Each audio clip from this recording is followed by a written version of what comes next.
Hey everyone, on Les Stroud's Wild Harvest, I do get the opportunity to show you some tips and some techniques for gathering wild edibles. This is not the be-all and end-all for what you need to know to gather from the wilderness or do local foraging. There are risks associated, including getting bitten by mosquitoes. The only way to do this properly is to read your books, go online, but most importantly is to seek out a local expert. You will find someone in your area, I guarantee, that is passionate about wild edible plants, and let them show you the way to enjoying and partaking of the wild harvest.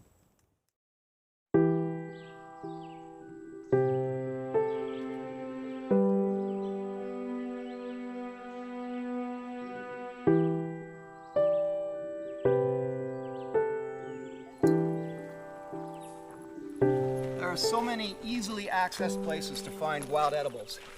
Gravel pits, ravines, valleys, even your own backyard. But none are as underutilized as the side of your own driveway. Welcome to the Wild Harvest, Driveway Edition.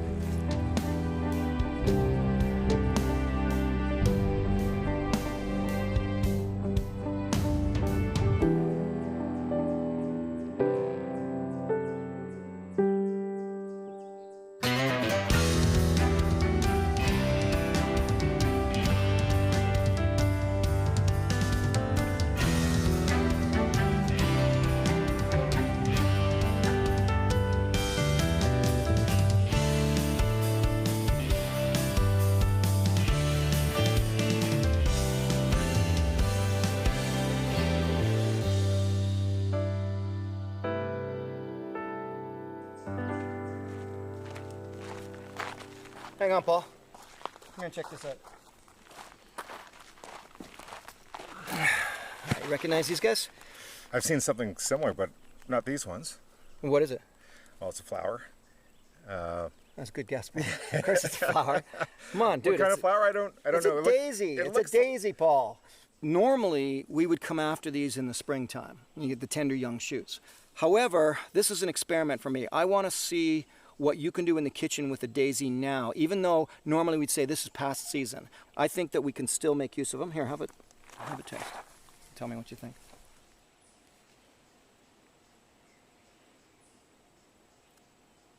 Okay, so you see, it's not bitter, is it, really? No, do you know what? It's really mild up front, but it's got flavor at the back. Right. Back end. So get to know the daisies, and I'm going to go and see if I can find a couple of other plants. Okay.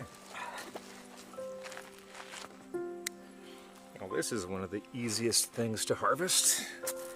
My first impression about these daisies is just how long and spindly they are. The flowers are beautiful. I already have an idea.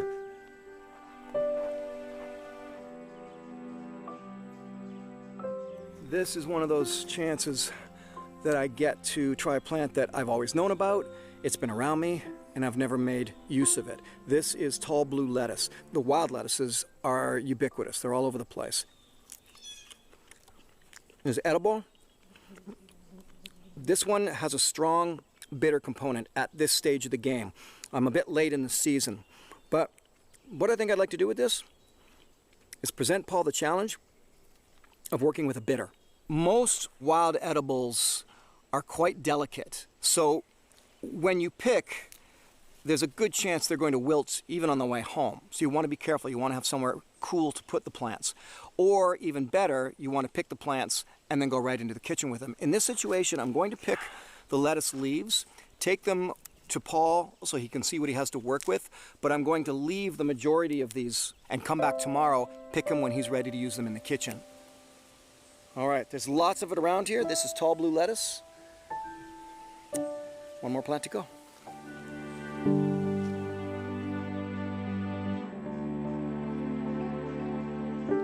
This is the milkweed plant. Now, I have actually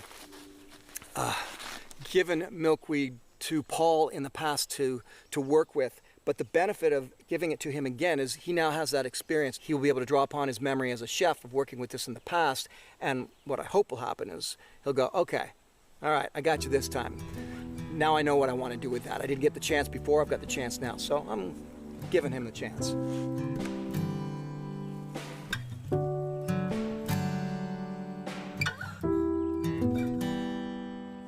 When When I woke up this morning, I never thought I'd be sitting on a driveway. A driveway is a connection between a public space and a personal space. In this case, a dwelling, a home, a place that has shelter, that has comfort. Dinner is going to come from this space. I guess it's a little bit poetic that the last leg of the road home is where dinner is coming from.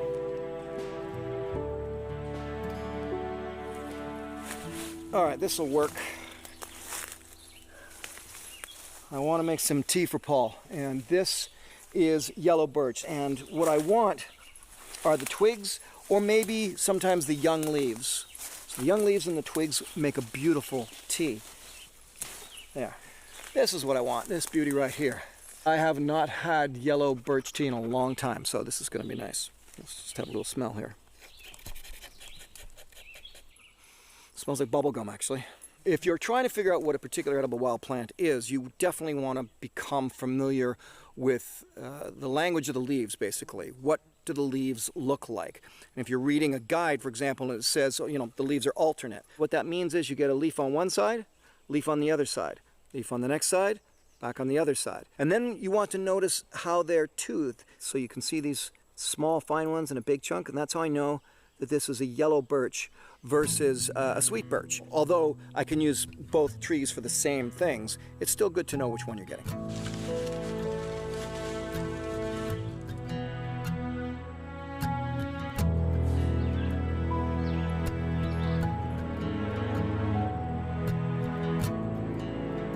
All right, Polly, you ready for the reveal? Let me have a drink first. The reveal. Oh, you see an old friend there, don't you? I do, and I loved these. Tomorrow morning, I'm going to head out in the early part of the day and gather these edibles again for you, so they will be fresh on the day. You already know about the daisy. I do. All right, so we're going to try that. This is tall blue lettuce. Kevin and I were talking, and we thought, you know, bitter green is a big part of culinary tradition. And in fact, it used to be far more importantly so. There was always bitters in people's diets a long time ago. We've gotten away from that. We stay very safe with our sweets and our salties, but we stay away from bitter. You know, I want to learn from you, how do you balance that out? What kind of dish does it actually go in? What's the best way to use a bitter green? And lastly, I did bring along some yellow birch of the sweet birch family. The reason for this is I want to make you a really nice tea. Root beer. Right, exactly. Right away. Yeah, and you can actually make root beer with this. What I'm going to do is go sit in the sunset, and you get to know these plants. Cheers. Cheers. Thanks. When I was walking on the driveway, I saw this stuff, and I actually thought it was a thistle. Right away, I think it's something that I want to bring another bitter flavor to it, possibly char it or something like that, just to give it a dimensional note. Really interesting. And my friend the milkweed. The last time I had a chance to play with this stuff, I was thrilled. I think I'll go with something that I've already learned and just try a different application with it than I did the last time. And these daisies, when I tried the leaf, right away it reminded me of Russian tarragon. The only roadblock really is I have a very limited supply of these leaves, but that's okay because I also have the flowers that I can capitalize on.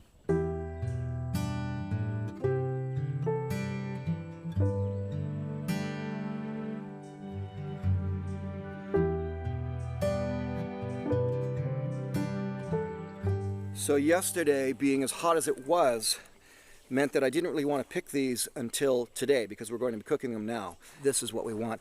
You see these little flower heads here? They're not quite opened yet. These guys, this guy right here, these are what we want for, well, you can use them in a casserole. You'll use them how you want. So start with that plant back there and nip off the top. The deer come through, they browse these all the time, and you'll see stems that come out with another top growing. So plant's a survivor. For harvesting, just gonna keep it to taking 1/3 and no more.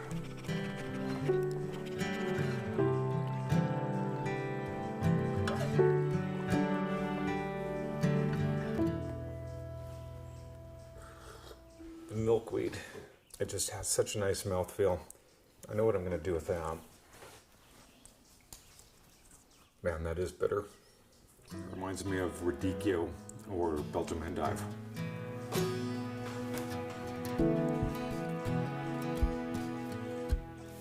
Russian tarragon.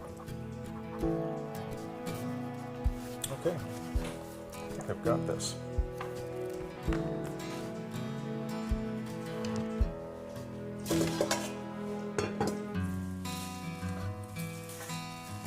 You brought a tree in the house. I did bring a tree in the house. It's tea time. And I think what I'd like to do is make some iced tea. We want to just brew it nicely at a nice temperature, not put on the hot boiling water and shock the stems here. So I'm just going to do this kind of action. Oh, maybe that's not going to work. Let's try this. Well, it worked. Yeah, what are you working on? For sure, in the world of bitter, I just need intense flavor. So if it's intensely bitter, I need to balance it out with either intensely sweet or intensely acidic. Smell this, Kevin. Whoa. Isn't that nice? Wow. Now, I think most people prefer to put honey in their tea, usually in their actual cup. I don't. I actually like to put honey into the pot when I first put the tea in and let it steep with the honey in there. Maybe it does nothing, but I always feel like it just tastes a little better. It's like it mellows the honey out as well as brews the twigs.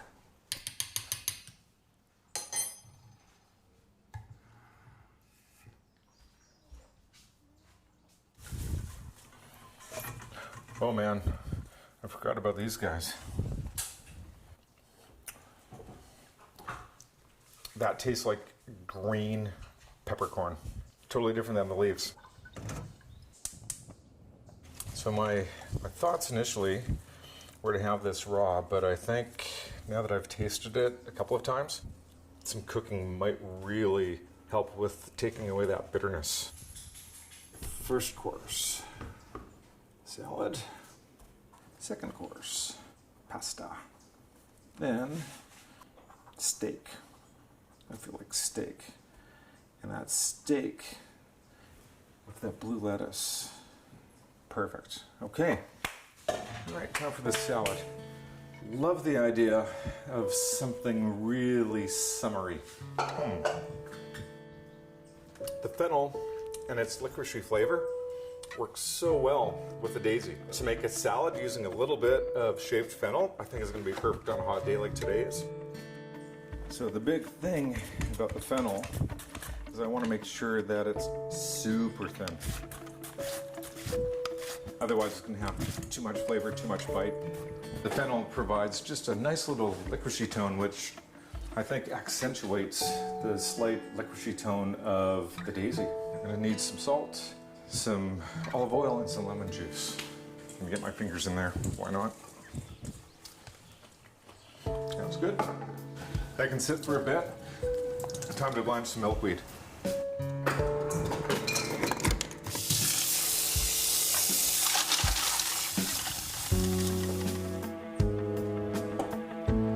This is looking really good coming out of the water. The colors are just so vivid.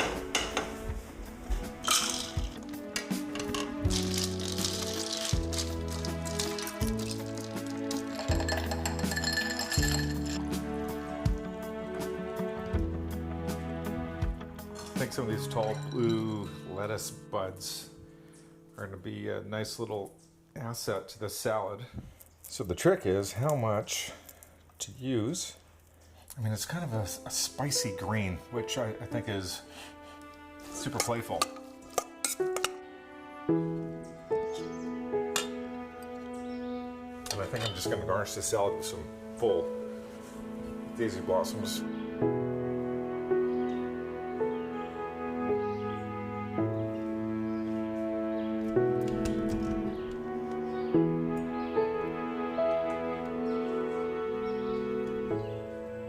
Do you want something to wake up your palate? Yes, I do. Here, hold that. Wow. You'll need that. That is a picture right there. I don't even actually want to eat it because it looks pretty darn nice. Aren't those flowers nice? It's beautiful, Paul. This It really is beautiful. I want the fennel just to be a delivery system for the daisies. And I used the tall blue lettuce buds kind of as a bitter component. Let's have a cheers first. Like scotch or wine, before you drink it, do the, you smell that? Root beer. There it is. Again, cheers. Cheers. Okay. That's fresh, eh?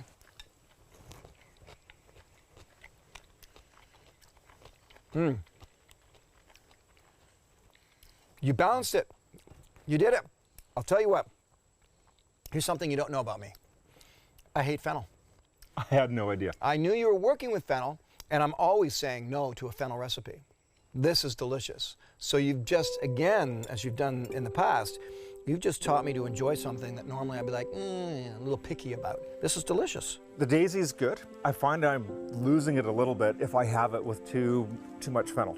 Like, I'm not getting anything bitter in this dish, which I was honestly kind of worried about because I know how bitter blue lettuce can be. That was a win. Yeah, this is a win.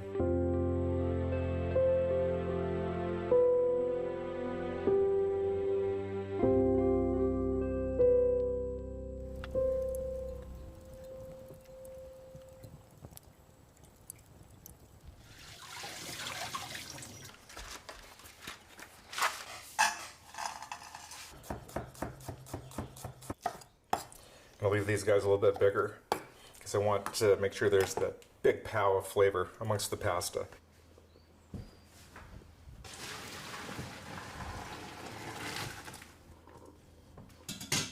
Time to add a little bit of butter so that pasta doesn't stick. I see people put pasta in cold water to cool it off. Instead, I would rather cool the pasta off on a baking sheet and let it cool down naturally and slowly.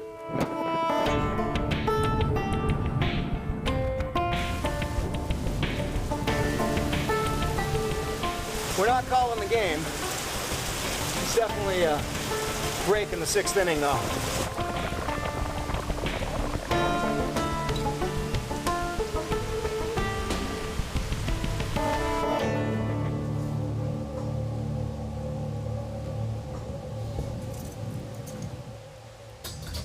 I think it's time to get on with this dish. Butter and garlic. My wok is super hot right now, so I'm going to cool it down a little bit with some heavy cream.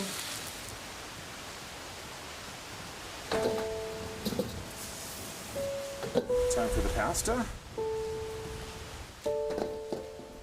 Gonna wait a couple of seconds.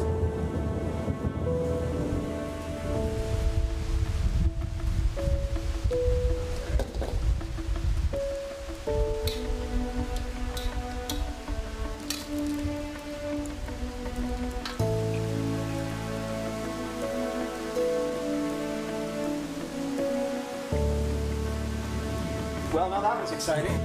Plain and simple play on, let's say, a broccoli pasta, but it's not broccoli. It's milkweed. It's milkweed. I love milkweed. I'm enjoying this a lot.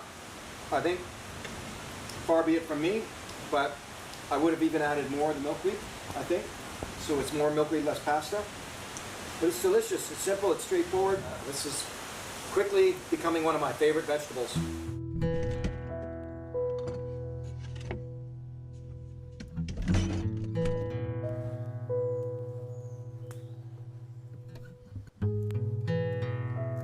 I want to do a play on béarnaise sauce, a hollandaise type sauce that has tarragon. Instead of using tarragon, I plan on using the daisy leaf.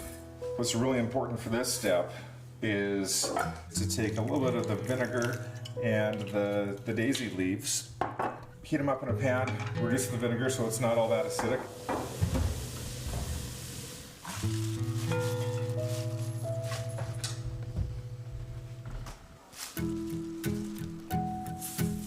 Time to experiment with these really bitter leaves. My hope is that charring them will counterbalance the flavor of the bitterness with bitterness.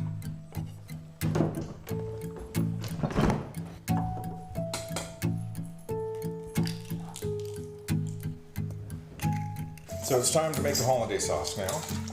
8 yolks, some white wine to provide some acid. I whisk them so they're smooth. A little on the heat, a little off the heat, back and forth. All right. butter time.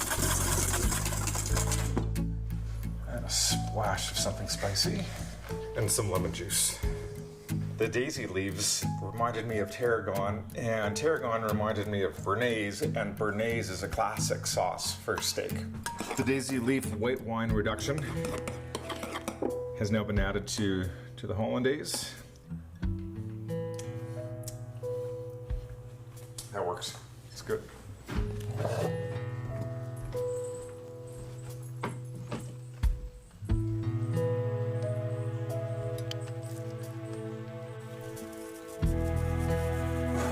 Salt is wet.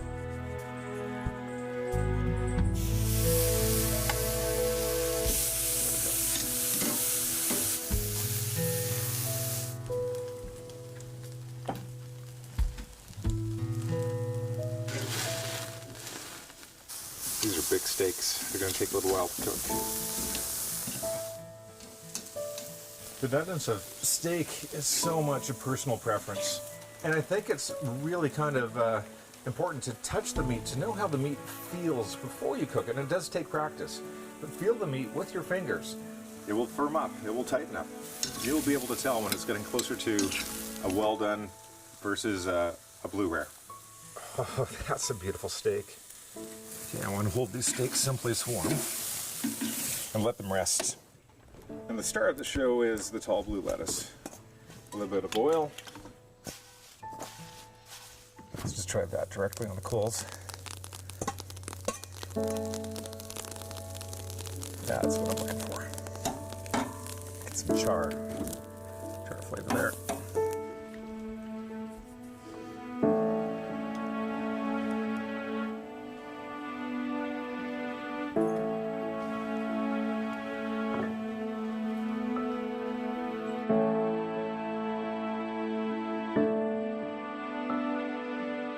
All right, for you.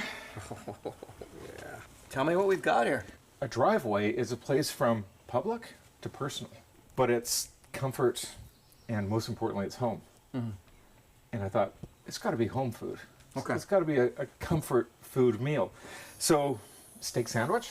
The daisy leaves I actually used to flavor a hollandaise sauce, kind of in the nature of a béarnaise sauce. And the char on the tall blue lettuce just added another note of bitter. Mm. Wow, I'm loving the béarnaise sauce. Tell me about how you struggled with the bitterness of the tall blue lettuce, because I can taste the bitter, but it's just right. It's like bitter being used as a spice in a way. Classically, lemon has always been a really good fit for those things. And the acid from the daisy leaf hollandaise just seems to work with all of it. Yeah, no, it does feel like you've got a really beautiful blend going on here. And you're right, I mean, we've been dodging thunderstorms, and we're at home, and I can taste the home in the meal, absolutely. Once again, think about where we've gone to have this meal. Nowhere. You know, essentially, I mean, we didn't go very far at all. We walked up my driveway, kind of proving the point that, again, you don't have to go to some faraway place. We didn't go to my cottage. We didn't go to any field or gravel pit. We walked up the driveway and gathered what was right on the edge of the driveway. Now, if I can put forth just a slice of personal philosophy. Look, I love a backyard barbecue on cut grass, and I think toddlers playing on a cut lawn and teenagers throwing the frisbee, all of that is wonderful. I do have cut grass. However, if you really were honest with yourself and you took a look at your lawn, the flat green part that you have to cut once a week, right? And you really said, okay, what percentage of this do we really need for outdoor living and fun? And what percentage of it could we let go of? Could we let grow? Do this, just take the chance one spring and don't cut a certain section of your lawn. Just let it grow, let it go. And you will be very pleasantly surprised at your own bountiful wild harvest.